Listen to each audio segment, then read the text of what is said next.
welcome back to my YouTube channel. I am Rabiana, and today I have a wig video sponsored by Unicehair. Thank you guys so much for sending over this wig unit. So I'm showing you guys the inside of the cap. As you guys could see, it does come with the updated adjustable straps, which I find very useful and professional, if you ask me, in my opinion. But anyways, this wig unit is a loose deep wave texture, and it is also in 26 inches. Today, I am not manipulating the curls as much. Usually, I would pull out the curls, really brush them out, but I want to keep the texture for you guys that it came with. I did not do these curls on my own. It came pre-styled, you guys. So if you guys are looking for like spiral curls or like wand curls or Flexirods or things of that such, this is a really good wig. And then also it'll get bigger as you comb out the hair.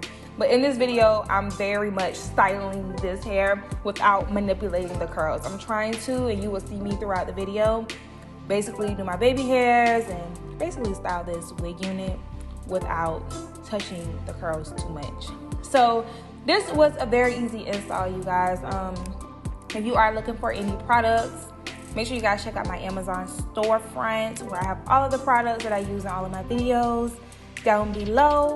But yeah, this was super easy. I actually really like the curls, and the loose deep wave texture is my favorite texture out of all of them. And I wish I was able to like wet the hair so that you guys could see, but maybe in another video I'll come with the loose deep wave texture. But in the meantime, let me know what you guys think of the Voluminous Flexirod spiral curls, and I'll see you guys in my next video. Bye.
you.